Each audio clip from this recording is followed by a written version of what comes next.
वेद माता गायत्री पब्लिक शिक्षण संस्थान उच्च माध्यमिक विद्यालय अरनिया की ऑनलाइन क्लासों में आपका स्वागत है।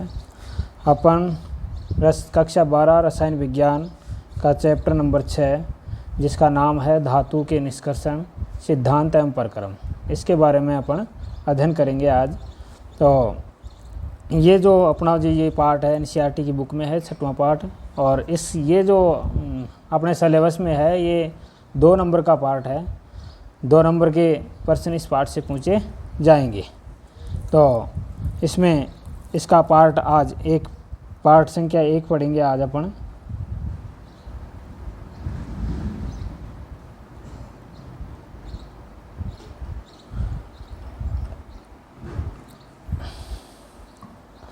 और इसमें नाम ही इसका है कि भाई धातुओं के निष्कर्षण। तो देखो, सबसे पहले आपको धातु की परिभाषा आनी चाहिए।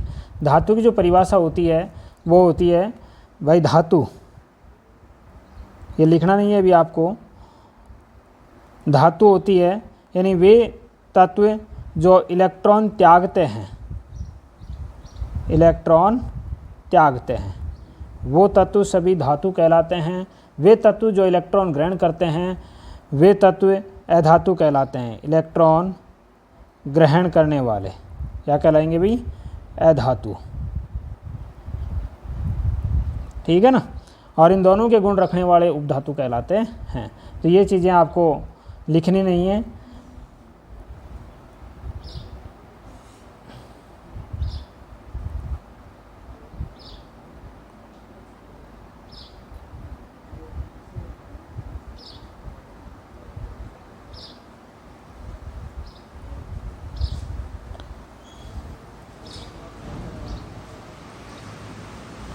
तो सबसे पहले इसमें देखेंगे अपन खनिज।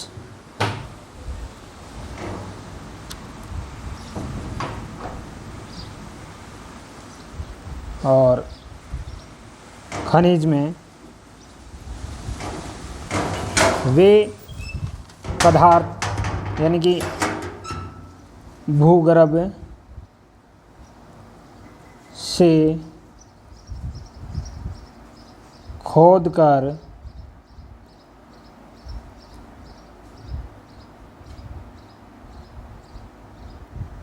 निकाले जाने वाले पदार्थ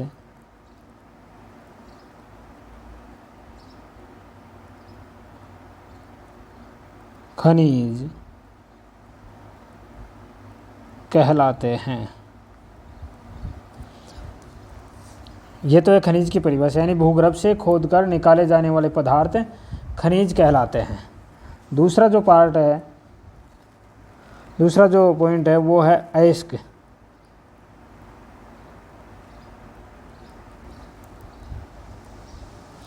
अयस्क वे व्यावसायिक वे प्राकृतिक पदार्थ वे प्राकृतिक खनिज,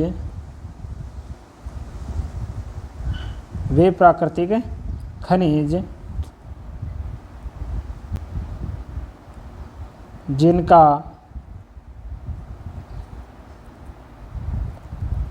वे प्राकृतिक खनिज जिनका व्यावसायिक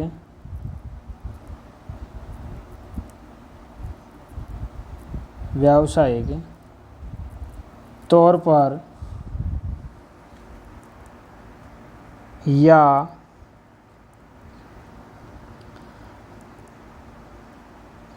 लाभ हेतु निष्कर्षण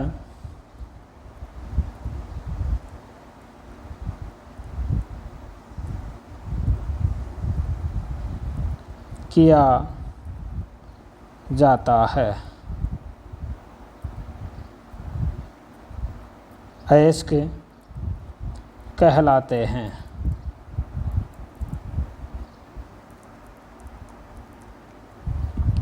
तो देखो, अयस्क और खनिज दोनों की अपन ने परिभाषाएं देखी हैं। वे प्राकृतिक पदार्थ जो या वे प्राकृतिक खनिज जिनका व्यावसायिक तौर पर निष्कर्षण किया जा सकता है या लाभ के लिए निष्कर्षण किया जा सकता है, वो खनिज कहलाते हैं। तो देखो, खनिज और अयस्क में अंतर क्या हो गया? जितने भी खनिज होते हैं वो सारे अयस्क नहीं होते हैं, जितने भी खनिज होते हैं वो सारे अयस्क नहीं होते हैं, जबकि जितने भी अयस्क होते हैं वो सारे खनिज होते हैं। ठीक है। इसके बाद में अपना आगे का जो पॉइंट है वो है गैंग। गैंग, गैंग को मैट्रिक्स भी कहते हैं।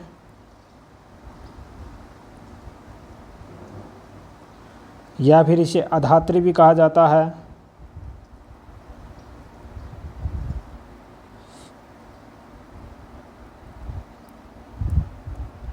इसके ये तो देखो, गैंग या मैट्रिक्स या अधात्री तीनों एक ही नाम है। जो अयस्क में जो अशुद्धियाँ होती हैं उन्हें क्या कहते हैं भाई? गैंग या मैट्रिक्स कहते हैं। अयस्क में उपस्थित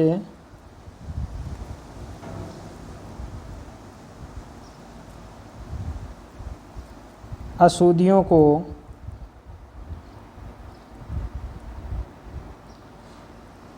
गैंग कहा जाता है। गैंग कहा जाता है।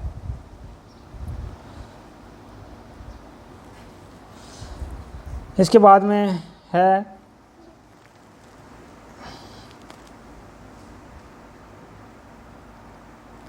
गालक।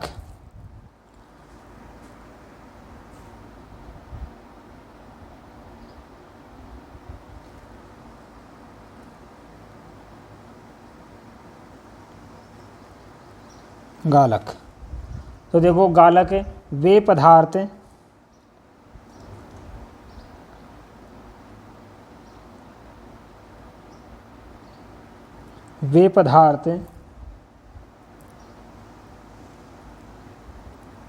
जिनका या वे पदार्थ जो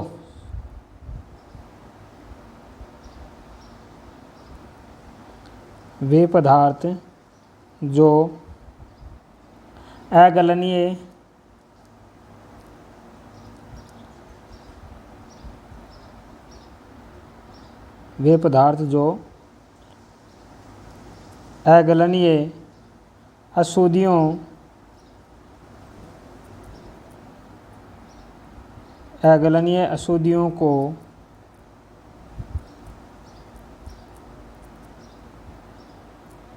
गलनीय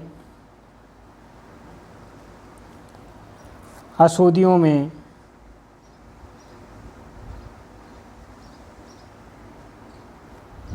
बदल देते हैं।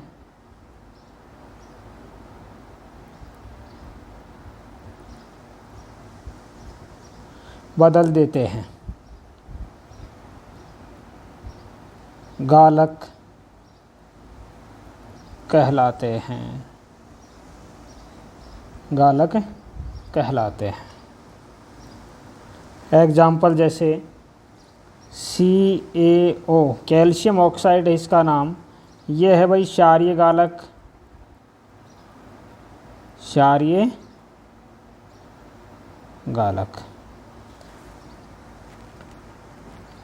SiO2 यह है अम्लीय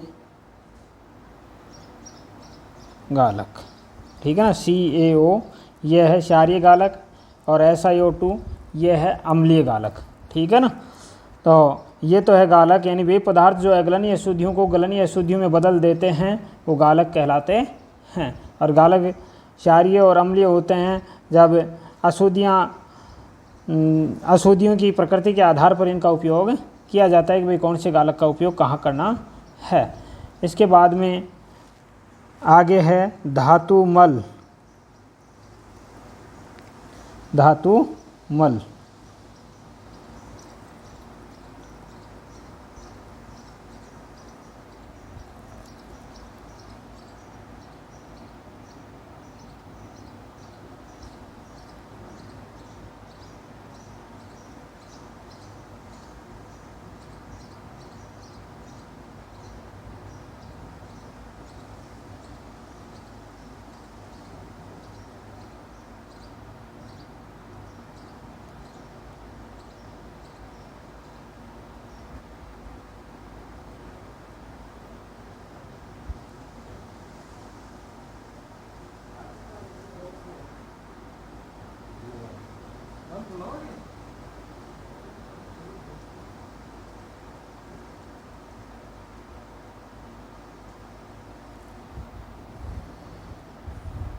धातुमल,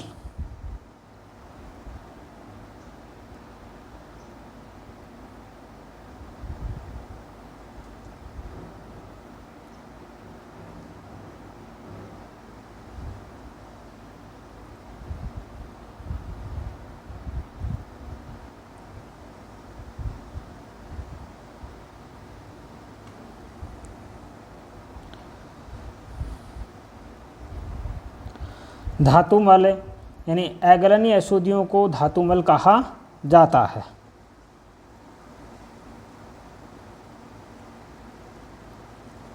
अगलनीय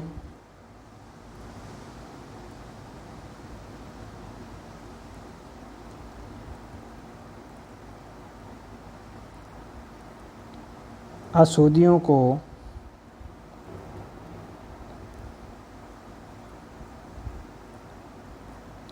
धातुमल कहते हैं। अग्रणीय अशुद्धियों को धातुमल कहते हैं। अब है धातु क्रम।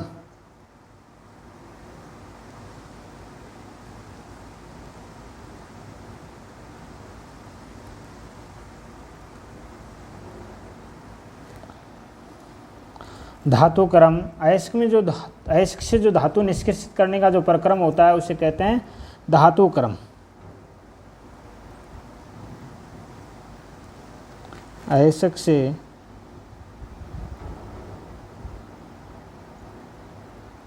धातु निष्कासित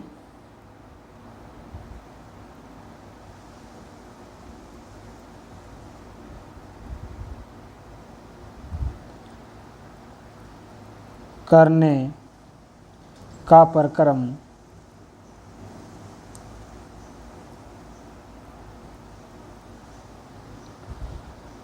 धातु क्रम कहलाता है।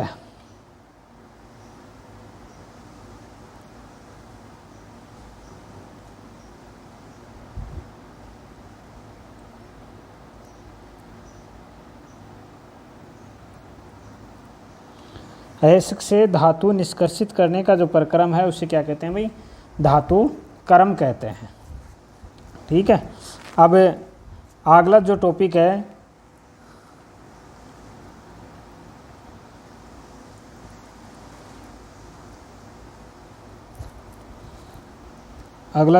है वो है धातु निष्कर्षण के विभिन्न पद।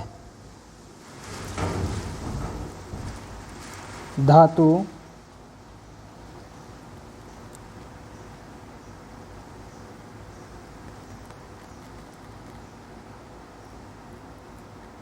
निष्कर्षण के विभिन्न पद। धातु निष्कर्षण के विभिन्न पद। इसमें नंबर 1 पॉइंट है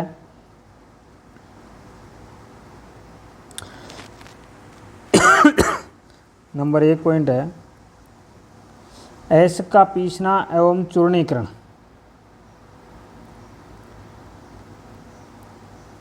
अयस्क का पीसना या फिर चूर्णीकरण। ठीक है। दूसरा जो पॉइंट है, इन सब पॉइंटों के बारे में अपन आगे विस्तार से चर्चा करेंगे। अयस्क का सांद्रण। अयस्क का सांद्रण। तीसरा जो पॉइंट है, सांद्रित अयस्क को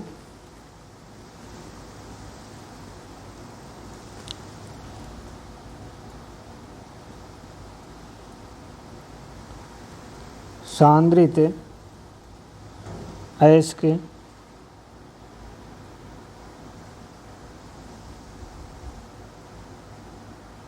को धात्विक ऑक्साइड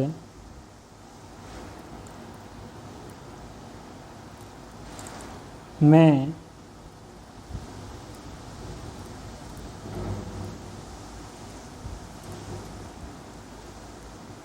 परिवर्तित करना। तीसरा जो चौथा जो पॉइंट है वह है धातु ऑक्साइडों का धातु में अपचयन करना। धातु ऑक्साइडों का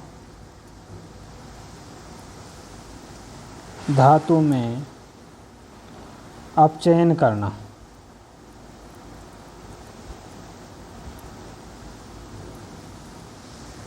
और पांचवा जो पॉइंट है वो है धातुओं का शुद्धिकरण।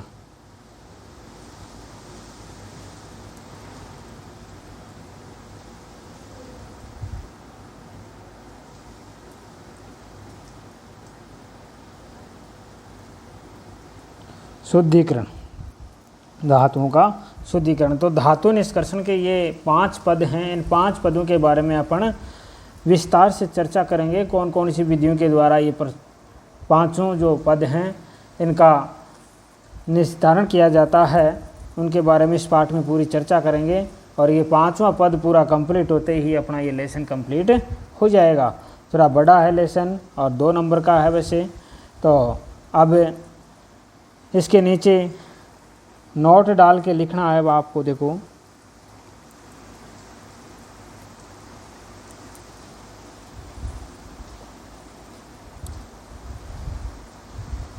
पृथ्वी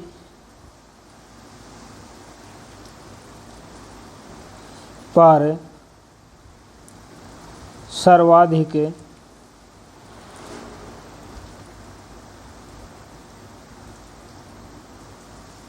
मात्रा में पाई जाने वाली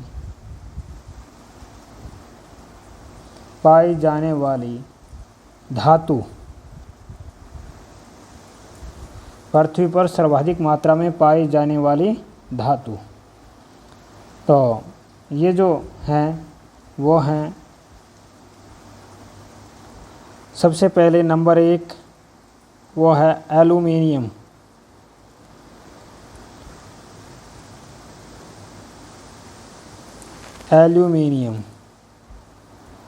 एल्यूमीनियम इसका जो प्रतीक है वो है Al और ये पाई जाती है 8.3%। ठीक है ना। नंबर 2 पर आयरन।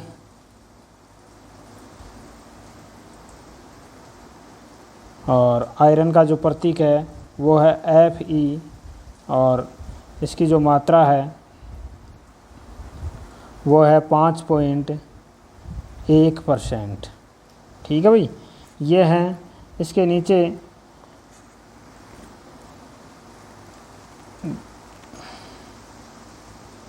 नोट में ही है ये पॉइंट।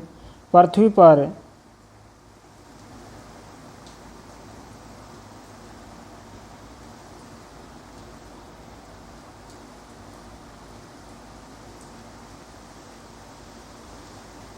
पर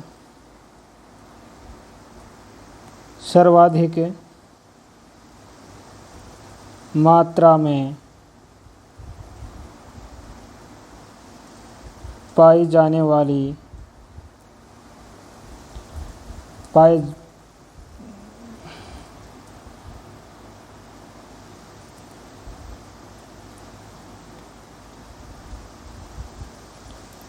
पृथ्वी पर सर्वाधिक मात्रा में पाए जाने वाले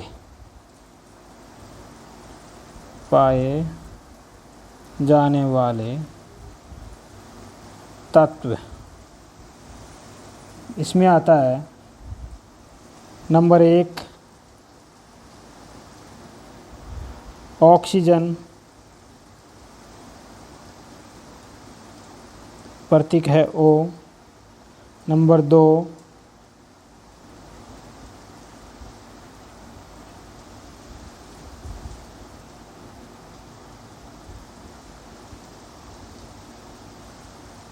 नंबर 2 सिलिकॉन,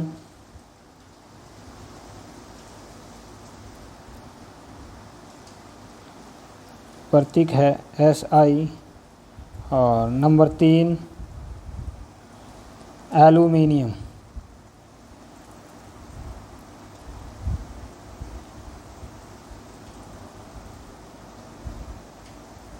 ये पृथ्वी पर सर्वाधिक मात्रा में पाए जाने वाली धातु पूछे आपसे तो एल्यूमिनियम बताना है। दूसरे नंबर पर आती है आयरन। और सर्वाधिक मात्रा में पाए जाने वाले तत्व के बारे में चर्चा होती है तो बताना है कि भाई ऑक्सीजन पाया जाता है। पृथ्वी की बात कर रहे हैं अपन, ठीक है ना। तो ऑक्सीजन, फिर सिलिकॉन और तीसरे नंबर पर आता है एल्यूमिनियम, ठीक है भाई। अब आगे धातुओं के अयस्कों के बारे में अपन देखते हैं।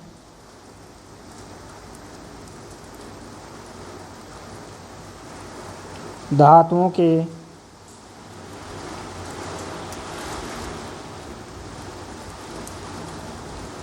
अयस्क, तो इसके लिए आपको एक सारणी बनानी है और सारणी में 3 कॉलम बनाने हैं। देखो मैं बना देता हूँ।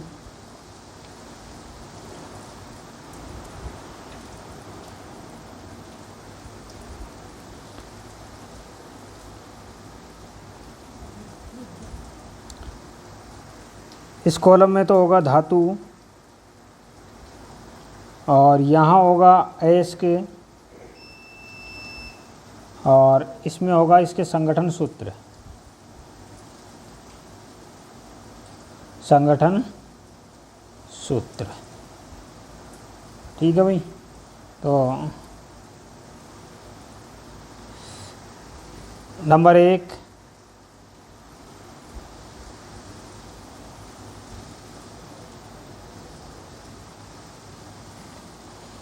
एल्यूमिनियम, नंबर 1 है एल्यूमिनियम, ठीक है। एल्यूमिनियम ये है। इसका जो अयस्क है, एक अयस्क तो है इसका बॉक्साइट,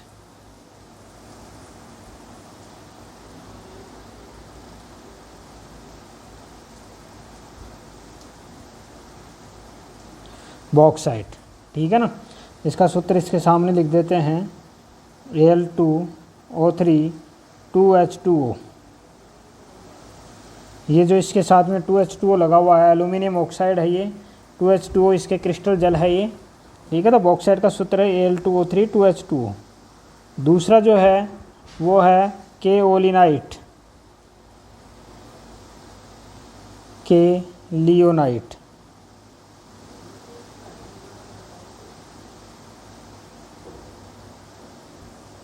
केलियोनाइट या इसे क्ले भी कहते हैं। इसका जो सूत्र है वो है Al2OH होल 4 Si2O5, ये इसका सूत्र है, ठीक है भाई। ये तो आपकी बुक में दिए गए हैं। एल्यूमिनियम के 2 अयस्क दिए गए हैं, एक बॉक्साइट है, दूसरा केलियोनाइट है या क्ले। अब दूसरी जो धातु है वो है आयरन। आयरन, ठीक है ना। ये मैं यहाँ इसके नीचे लाइन खींच देता हूँ ताकि आपको कंफ्यूज, में अलग अलग पेन से भी लिख रहा हूँ तो वैसी समस्या नहीं आएगी आपके सामने। इसका जो पहला अयस्क है वो है हेमेटाइट।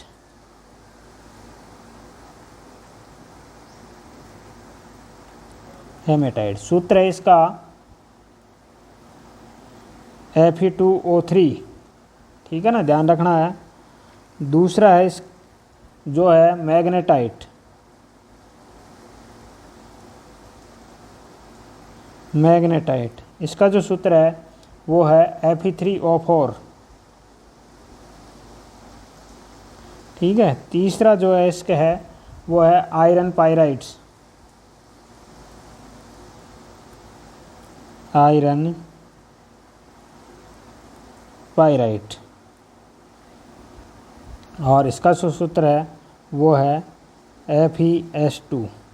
चौथा जो है वो है सिडेराइट।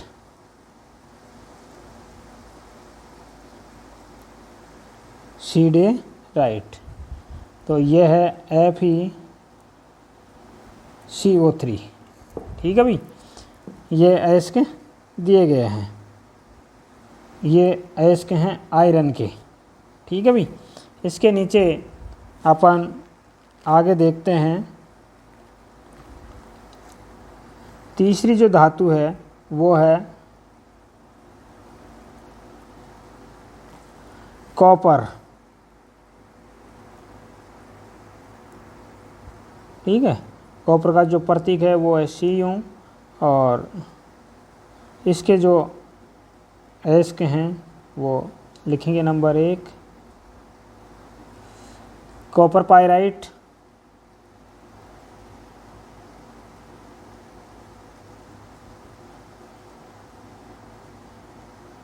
Copper pyrite. और ये है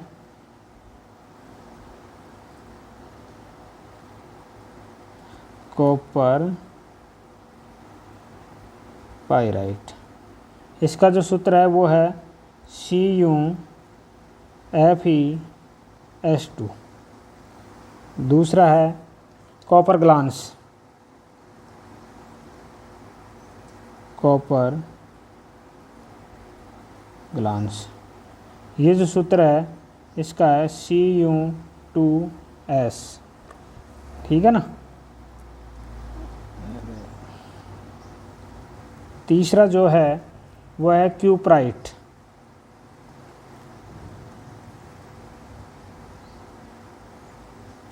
क्यूप्राइट Cu2O।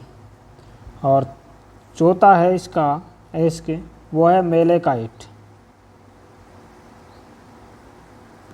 मेलाकाइट।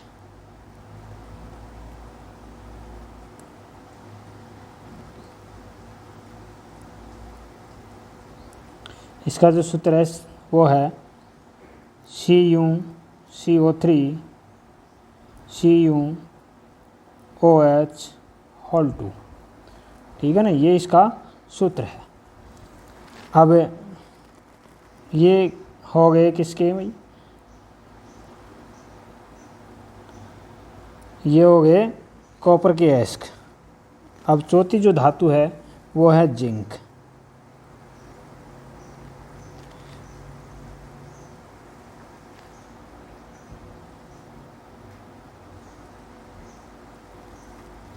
और इसका जो पहला जो अयस्क है वो जिंक ब्लेड।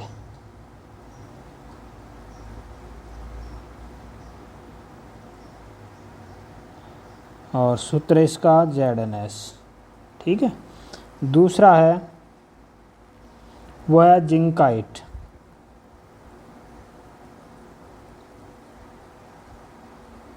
और यह है ZnO। तीसरा है केलामाइन,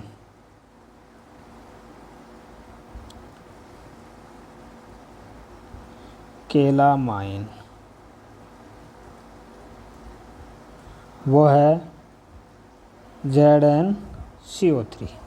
ये है भाई इसका अयस्क। तो अपने 4 धातुओं के जो अयस्क हैं उनके नाम और सूत्र देख लिए हैं अपन ने। ठीक है भाई, अब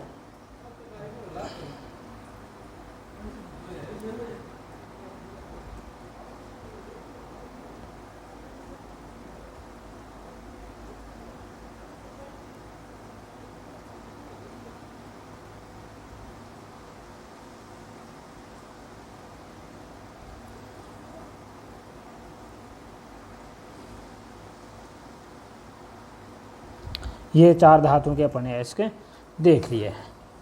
अब आगे का जो अपना टॉपिक है वो है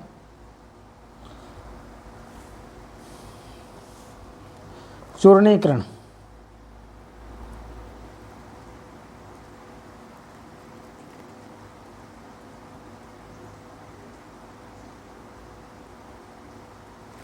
चूर्णीकरण। ठीक है ना, अपना जो इसके अंदर है जो धातु निष्कर्षण के विभिन्न पद देखे थे वो शुरू हो गए। इसमें जो पहला है अपना वही है चूर्णीकरण। ठीक है, तो इसके बारे में देखेंगे अपन, चूर्णीकरण या पीसना, चूर्णीकरण या पीसना।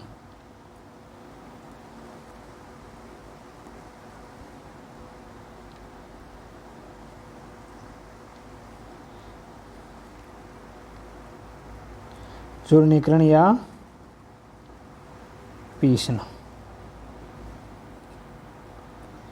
ये है भाई। चूर्णीकरण या पीसना का मतलब होता है कि भाई जो धातु के जो बड़े बड़े टुकड़े होते हैं उनसे धातु प्राप्त करने के लिए उसको क्या करना पड़ेगा, अपन को पीसना पड़ेगा। दलित्र की सहायता से, चक्की की सहायता से महीन टुकड़ों में पीसना पड़ेगा। तो उस प्रक्रिया को कहा जाता है चूर्णीकरण। ठीक है ना, तो अयस्क से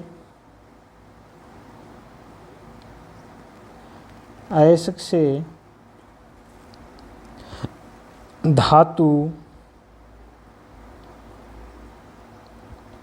प्राप्त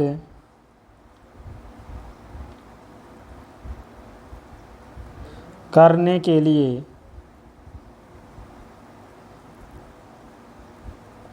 अयस्क से धातु प्राप्त करने के लिए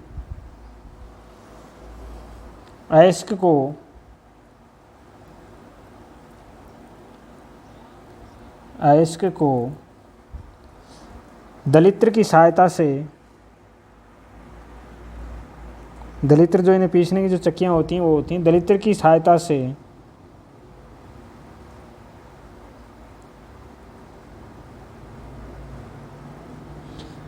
से महीन टुकड़ों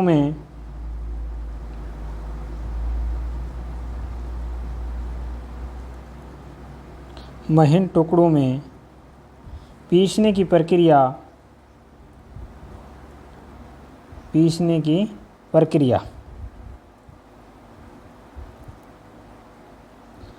चूर्णीकरण कहलाती है। चूर्णीकरण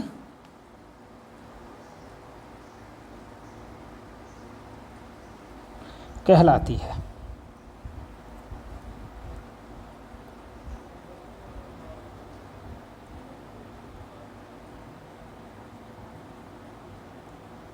ठीक है भाई, ये है चूर्णीकरण या पीसना जो प्रक्रम होता है। अयस्क से धातु प्राप्त करने के लिए अयस्क को दलित्र की सहायता से महीन टुकड़ों में पीसने की प्रक्रिया चूर्णीकरण कहलाती है। अब दूसरा जो पॉइंट है अपना, विभिन्न पद थे ना, धातु निष्कर्षण के विभिन्न पद थे, उनमें दूसरा पॉइंट है वो है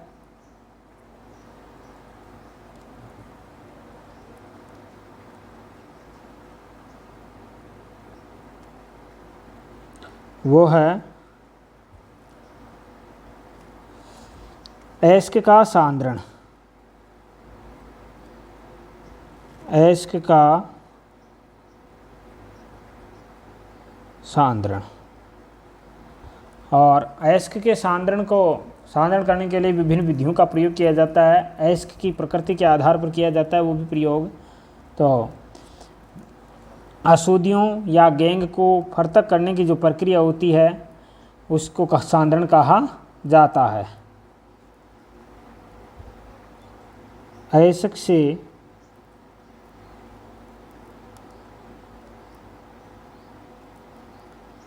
अशुद्धियों या गैंग को फर्तक करने की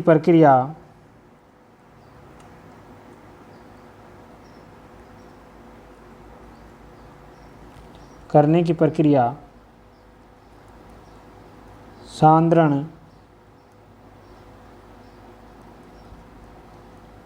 कहलाती है।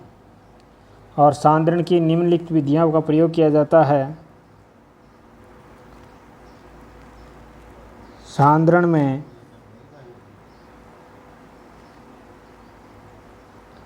निम्न विधियों का प्रयोग किया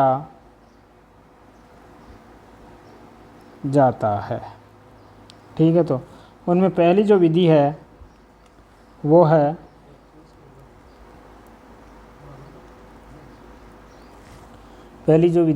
है गुरुत्वीय पृथक्करण विधि।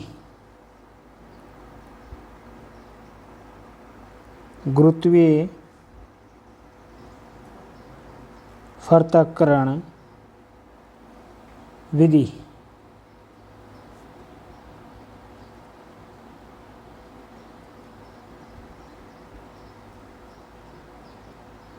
गुरुत्वीय पृथक्करण विधि। तो देखो, सबसे पहले अपन इस विधि का चित्र बना लेते हैं। इस विधि के अंतर्गत क्या किया जाता है, चित्र बना लेते हैं। इधर एक साइड में चित्र बना देता हूँ मैं, फिर एक साइड में लिख देंगे।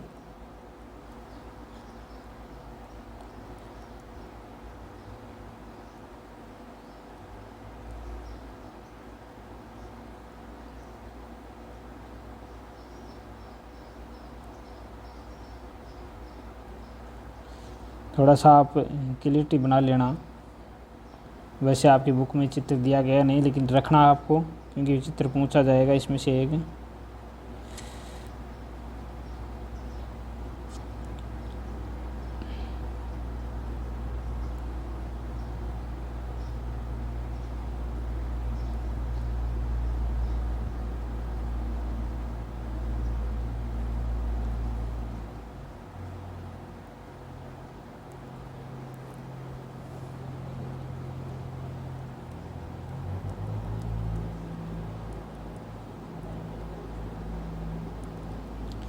इधर से जल अंदर आएगा और इधर से जल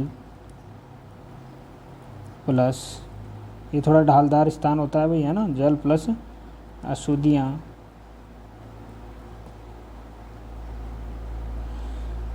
और ये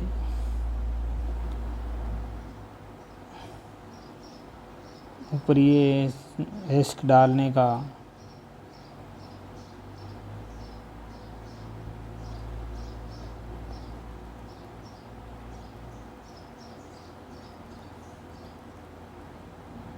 ये है भाई चूर्णित एस्क। चूर्णित एस्क और इधर ये इसमें से पानी आ रहा है फुहारे के रूप में।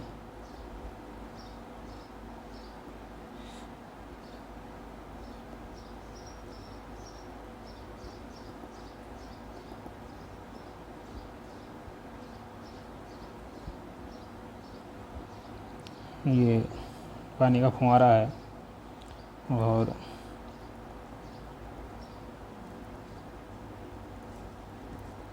यहाँ ये जो इकट्ठा हो रहा है ये है सांद्रित अयस्क।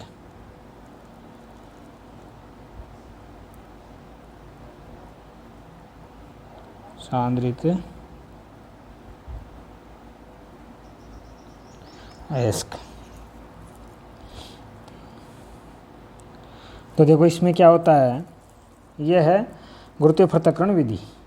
अपन इसमें लिखेंगे अब गुरुत्वीय पृथक्करण विधि में चूर्णित अयस्क को बहते हुए जल की धारा में प्रवाहित किया जाता है। देखो ये यहाँ से बह रहा है जल, एक तिरछी स्थान पर बहते हुए जल की धारा में इसे क्या किया जाता है, प्रवाहित किया जाता है या डाला जाता है, जिससे जो अशुद्धियाँ और जो कण होते हैं, अशुद्धियों के जो कण होते हैं, हल्के होने के कारण जल की साथ में बह करके निकल जाते हैं। हल्के होने के कारण इस जल के साथ में बह करके इधर से निकल जाते हैं। और अयस्क के जो कण होते हैं वो भारी होते हैं, इसलिए वो यहाँ एकत्रित हो जाते हैं। इस प्रकार अयस्क का सांद्रण किया जाता है। इस विधि द्वारा अधिकांश ऑक्साइडों का अयस्कों का सांद्रण किया जाता है। तो देखो अब यहाँ इधर लिख देता हूँ मैं इस विधि के बारे में ही।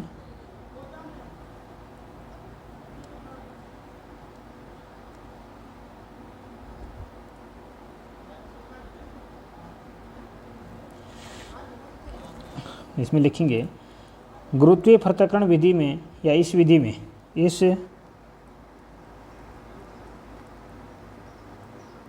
विधि में चूर्णित अयस्क को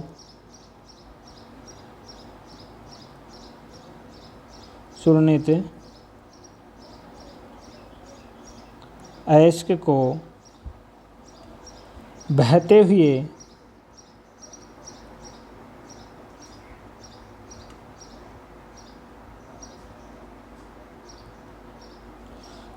हुए जल की धारा में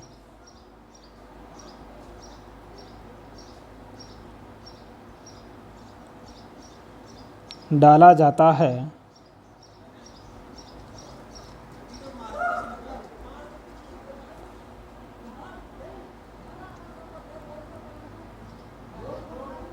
जिससे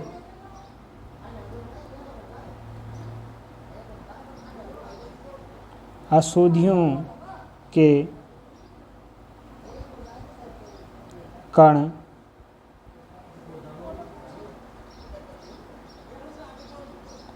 हल्के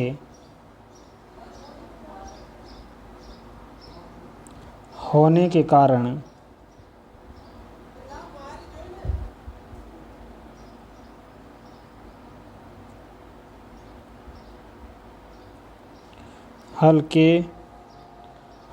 कारण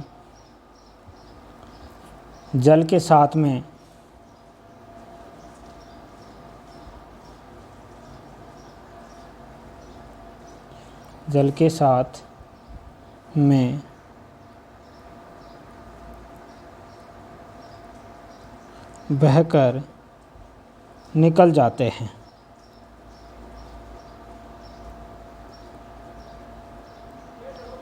बहकर निकल जाते हैं। तथा अयस्क के कण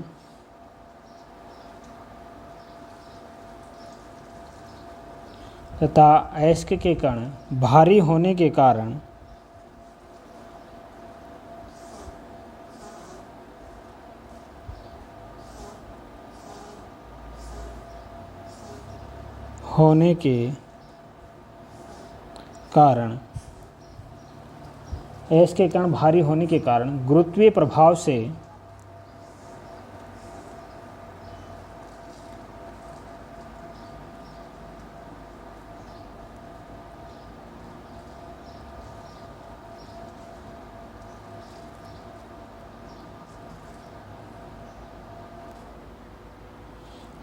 प्रभाव से नीचे तली में बैठ जाते हैं।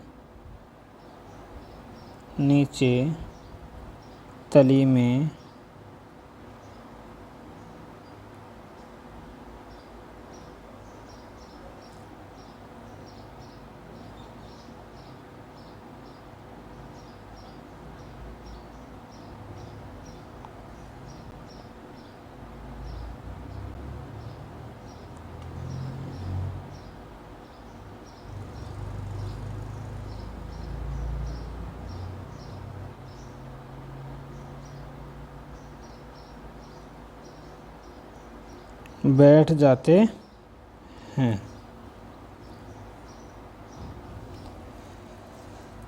इस प्रकार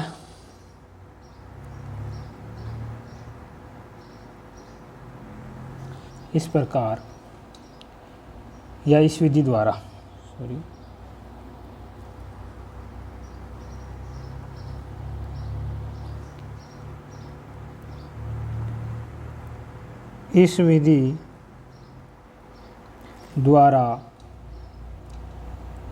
अधिकांश ऑक्साइड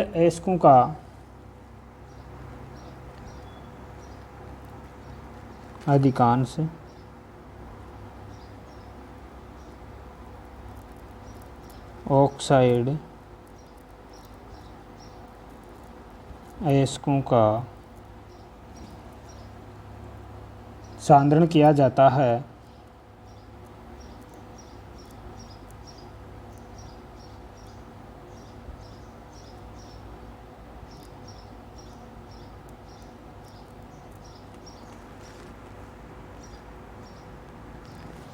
ठीक है भाई। आगे जिन अयस्कों की अशुद्धियों व अयस्क के घनत्व में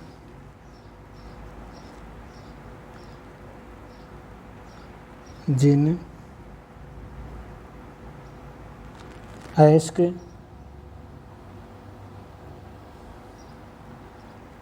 की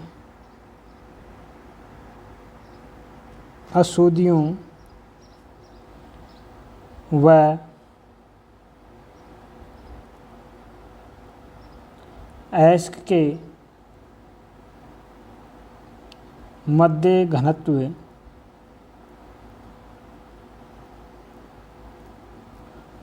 घनत्व में अंतर होता है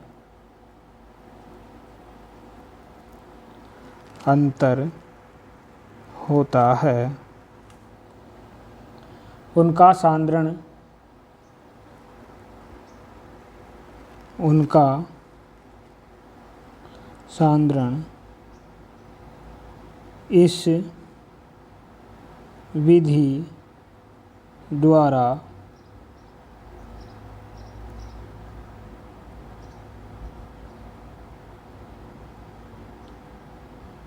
किया जाता है।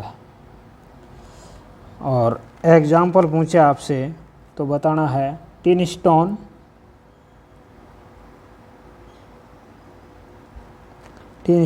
सूत्र है इसका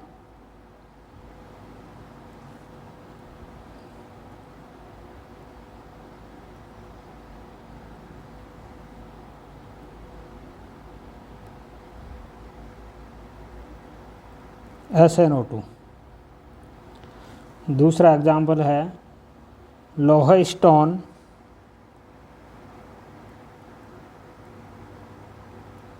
और इसका भी सूत्र है Fe3O4। ठीक है भाई, यह जो विधि है वो है गुरुत्वीय पृथक्करण विधि। अब अपन इसको देख लेते हैं भाई। देखो, गुरुत्वीय पृथक्करण विधि द्वारा टिन स्टोन SnO2 और लोहा स्टोन Fe3O4 का अध्ययन करते हैं। ठीक है ना। तो इसके बारे में अपन फिर से पुनः रिवीजन कर लेते हैं एक बार भाई, क्या क्या अपन ने पढ़ा है अब तक। ठीक है ना। तो अपन जो अपना चैप्टर है धातुओं के निष्कर्षण या तत्वों के निष्कर्षण और सिद्धांत एवं प्रक्रम, इसके बारे में अपन चर्चा कर रहे हैं। तो पहला जो इसका पार्ट में जो अपन फर्स्ट पॉइंट देख रहे हैं वो है खनिज। खनिज होता है, देखो, भूगर्भ से खोदकर निकाले जाने वाले जो पदार्थ होते हैं उन्हें क्या कहते हैं भाई? खनिज कहते हैं। भूगर्भ से खोदकर निकाले जाने वाले पदार्थों को क्या कहा जाता है? खनिज कहा जाता है। और उसके बाद में देखते हैं अपन अयस्क। तो वे प्राकृतिक खनिज जिनका व्यावसायिक तौर पर, व्यापारिक तौर पर, जिनका अपने लाभ के लिए या पैसे कमाने के लिए जिनका निष्कर्षण करते हैं वो सारे कहलाते हैं भाई अयस्क, है ना। लाभ हेतु जिनका निष्कर्षण किया जाता है वो सारे कहलाते हैं अयस्क। अब आता है भाई अयस्क में जो अशुद्धियाँ होती हैं उन अशुद्धियों को जाना जाता है गैंग, मैट्रिक्स और अधात्री के नाम से। गैंग, मैट्रिक्स और अधात्री के नाम से जाना जाता है इनको। जो अशुद्धियाँ होती हैं उन अशुद्धियों को जानते हैं भाई इनके नाम से। तो ये तो हैं खनिज, अयस्क। और एक बात आप ध्यान रखना भी, सारे खनिज होते हैं वो अयस्क नहीं होते हैं, जबकि जो जितने भी अयस्क हैं वो सारे खनिज होते हैं। ठीक है ना। यानी आप इससे अंदाज़ा लगा लीजिए भाई, जिनका व्यावसायिक निष्कर्षण किया जा सकता है लाभ हेतु तो वो खनिज हैं सारे। ठीक है ना, वो तो खनिज हैं अयस्क तो। लेकिन सारे जो अयस्क खनिज होते हैं वो अयस्क नहीं होते हैं। जितने भी अयस्क हैं वो सारे खनिज होते हैं, लेकिन अयस्क खनिज सभी अयस्क नहीं होते हैं। इस चीज़ का ध्यान रखना आपको। अब आगे देखते हैं गालक होता है भाई जो अशुद्धियाँ जो अगलनीय होती हैं। गालक का मतलब गलाने वाला, गालक का मतलब होता है गलाने वाला। जो अगलनीय जो अशुद्धियाँ होती हैं उन अगलनीय अशुद्धियों को गलनीय अशुद्धियों में बदलने वाली जो पदार्थ होते हैं वो कहलाते हैं गालक। जैसे CaO क्षारीय गालक है, SiO2 अम्लीय गालक है। प्रश्न पूछा जा सकता है। ठीक है ना। तो इस पार्ट में से बहुत ही नॉर्मल से 2 प्रश्न आते हैं, 1-1 नंबर के, ध्यान रखना। तो एक प्रश्न तो आएगा इसमें से चित्र से संबंधित प्रश्न आएगा, और दूसरा प्रश्न थ्योरेटिकल प्रश्न होगा, बहुत छोटा प्रश्न, छोटे छोटे प्रश्न आते हैं, ठीक है ना भाई। अब है धातु क्रम। अगलनीय अशुद्धियों को धातु मल कहते हैं। अगलनीय अशुद्धियों को धातु मल कहा जाता है, यानी जो अशुद्धियाँ होती हैं जो गलती नहीं है उन्हें क्या कहते हैं भाई, धातु मल कहते हैं। धातु क्रम, ठीक है ना। अयस्क से जो धातु प्राप्त करने का जो प्रक्रम होता है उसको कहा जाता है, अयस्क से धातु निष्कासित करने के प्रक्रम को कहते हैं भाई धातु क्रम, ठीक है ना। तो ये धातु क्रम थोड़ा शुद्ध लिख दिया मुझे से।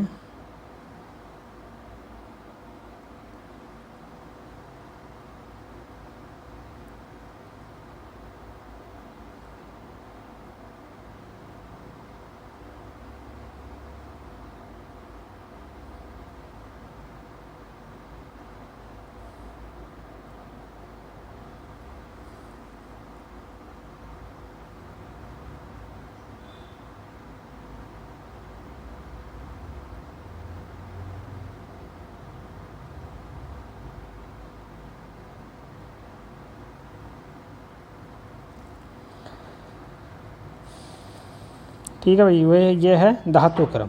आगे है, आगे देखो धातु निष्कर्षण के विभिन्न पद हैं। पहला पॉइंट है धातु अयस्क का पीसना या चूर्णीकरण। दूसरा पॉइंट है अयस्क का सांद्रण। तीसरा पॉइंट है सांद्रित अयस्क को धात्विक ऑक्साइड में परिवर्तित करना। तीसरा पॉइंट है, चौथा पॉइंट है धातु ऑक्साइडों का धातु में अपचयन करना। और पांचवा जो पॉइंट है वो शुद्धिकरण। तो पहला पॉइंट है चूर्णीकरण करना, दूसरा है सांद्रण है, तीसरा है ऑक्साइड में परिवर्तन, चौथा है अपचयन और पांचवा है शुद्धिकरण। इस पार्ट में अपन इन पांचों पॉइंटों को पढ़ेंगे और पांचों पॉइंटों में जितनी भी विधियां हैं उनके बारे में चर्चा करेंगे, तो अपना पाठ पूरा हो जाएगा। इन 5 पॉइंटों पर ही आधारित है ये पाठ।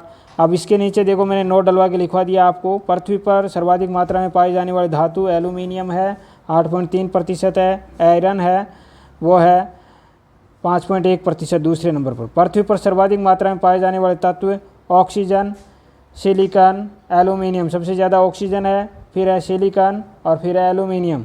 उसके बाद में देखते हैं धातुओं के अयस्क। तो अयस्क के सूत्र और इनका संगठन के बारे में देखते हैं। एल्यूमिनियम का अयस्क है बॉक्साइट।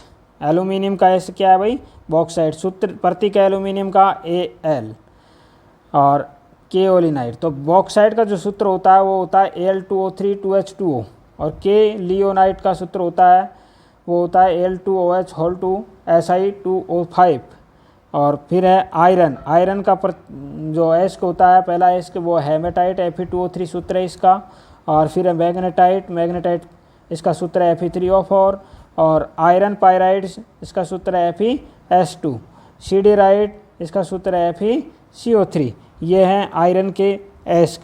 इसके बाद में देखते हैं अपन कॉपर का जो प्रतीक अयस्क है वो है कॉपर पायराइट और इसका जो सूत्र है Fe(S2), CuFeS2। कॉपर ग्लांस ये है Cu2S, ठीक है ना। क्यूप्राइट ये है Cu2O। Malachite CuCO3 CuOH whole 2 इसका सूत्र है, ठीक है भाई। तो ये सूत्र वगैरह याद रखना, प्रश्न पूछा जा सकता है। जिंक का एक अयस्क है जिंक ब्लेड जिसका सूत्र है ZnS। दूसरा है जिंकाइड जिसका सूत्र होता है ZnO। और केलामाइन, इसका सूत्र है ZnCO3। अब अपन निष्कर्षण का पहला पद है वो है चूर्णीकरण या पीसना। अयस्क से धातु प्राप्त करने के लिए अयस्क को दलित्र की सहायता से महीन टुकड़ों में पीसने की जो प्रक्रिया होती है उसे चूर्णीकरण कहा जाता है। आगे है अयस्क का सांद्रण। अयस्क से अशुद्धियों को या गैंग को जो फर्तक करने की जो प्रक्रिया होती है उसको कहते हैं सांद्रण। सांद्रण में विभिन्न विधियों का प्रयोग करते हैं, जिनमें जो विधियां, पहली विधि है गुरुत्वीय पृथक्करण विधि। तो देखो गुरुत्वीय पृथक्करण विधि में जो अशुद्धियों और उनके घनत्व में अंतर होता है उसके आधार पर अशुद्धि और अयस्क होता है घनत्व में अंतर होता है, जिसके कारण से इनमें इसे फर्तक करते हैं। जो गुरुत्वीय यानी गुरुत्व बल के कारण अयस्क जो भारी होते हैं वो नीचे बैठ जाते हैं और अशुद्धियाँ होती हैं वो हल्की होती हैं, वो जल के साथ बह करके निकल जाती हैं। तो इस विधि में यानी अयस्क को एक जल की धारा में प्रवाहित किया जाता है, जिससे अशुद्धियाँ हल्के होने के कारण जल के साथ बहकर निकल जाती हैं, जबकि अयस्क होते हैं वो भारी होने के कारण गुरुत्वीय प्रभाव से नीचे की तली में बैठ जाते हैं। और इस विधि द्वारा अधिकांश ऑक्साइड अयस्कों का सांद्रण किया जाता है। जिन अयस्क की अशुद्धियों व अयस्क के मध्य घनत्व में अंतर होता है उनका सांद्रण इस विधि द्वारा किया जाता है। एग्जाम्पल है, इन अयस्कों का सांद्रण करते हैं SnO2 टिन स्टोन कहते हैं, लोहा स्टोन Fe3O4 कहते हैं। तो ये पहली जो अपनी सांद्रण की जो पहली विधि है उसको अपने पढ़ लिया है। और आगे जो दूसरी विधि है चुंबकीय पृथक्करण विधि, उसको नेक्स्ट क्लास में पढ़ेंगे अपन। Thank you.